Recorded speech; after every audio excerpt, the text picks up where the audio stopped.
connaissez tous aujourd'hui le drone, hein, c'est quelque chose qu'on ne présente plus, donc drone à voilure fixe, à voilure tournante, ce sont de magnifiques engins qui remplissent, on va dire, un incroyable champ de mission et qui rendent de services très importants à ceux qui y ont recours. Les drones aujourd'hui, même s'ils ont, on va dire, énormément d'avantages, ont quand même quelques limites. Alors je parle des drones civils, pas des drones militaires. Donc ce sont des drones qui, dans l'ensemble, ont la capacité de voler de quelques minutes à quelques heures, pour les plus gros, capables de transporter quelques centaines de grammes en termes de charge utile à quelques kilos.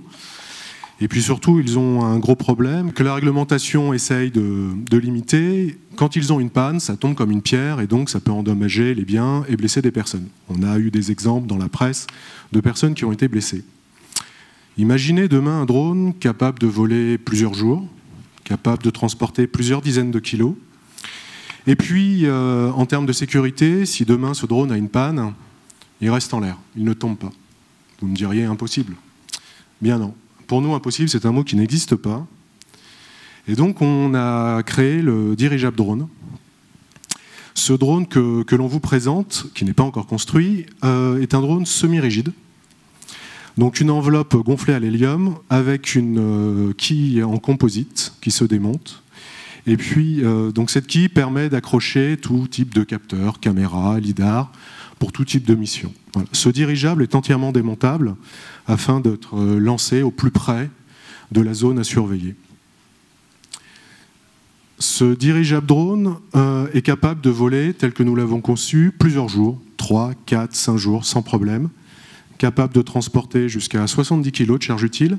C'est largement au-dessus de ce que nous demandent nos prospects aujourd'hui. Aujourd'hui, ça tourne autour de 20 à 30 kg. Donc, il y a encore de la marge. Donc, c'est un drone qui vole à la vitesse de croisière de 60 km/h et ce drone fait 17 mètres de long. Alors, me direz-vous, oui, très bien, mais pour quel type de mission ? Nous, aujourd'hui, avec les différents contacts que nous avons, les grands groupes avec lesquels nous discutons, ce sont principalement des missions de surveillance et d'observation. Donc à la fois du vol stationnaire ou du vol linéaire.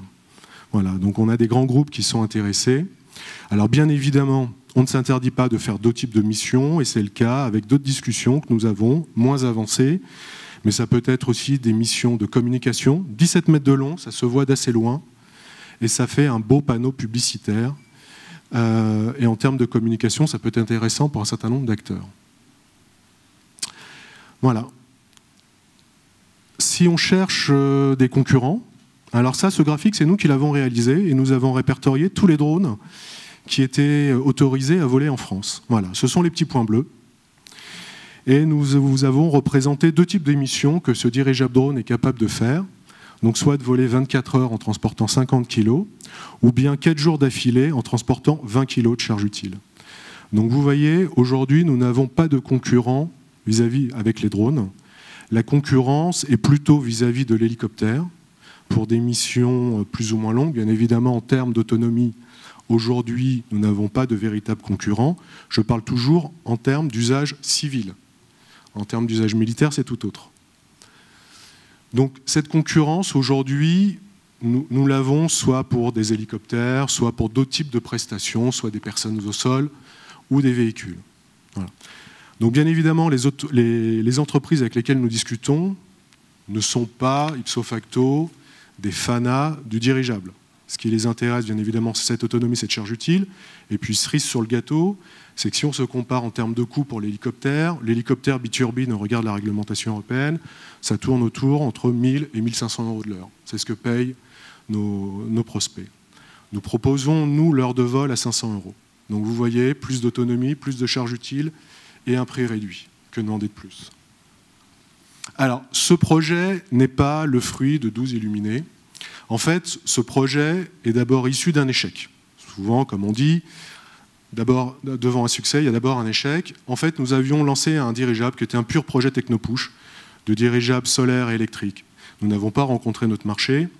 Et donc, grâce à HEC, dans le cadre du programme HEC Challenge Plus dans lequel nous avons été pris, nous avons réfléchi, nous avons repris le projet à zéro, et dans le cadre plutôt d'une démarche market pool, on est parti sur une demande utilisateur. Voilà, tout simplement. Nous avions deux objectifs que nous avons atteints, qui était d'abord de faire labelliser ce projet dans le cadre de la Nouvelle France industrielle. Donc c'est un projet qui a été lancé dans le cadre du gouvernement précédent. 5 projets dirigeables en France ont été labellisés dans le cadre du programme Nouvelle France industrielle.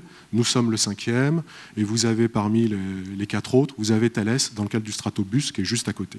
Voilà. Donc nous sommes très fiers. Ce projet est labellisé au même titre que Thales, alors que nous sommes que 4, beaucoup moins de collaborateurs que les collaborateurs de Thales. Et puis enfin, nous avons été incubés dans le cadre du programme Monacotech, et nous en sommes extrêmement ravis afin de pouvoir profiter de l'écosystème de Monaco. Voilà. Merci beaucoup.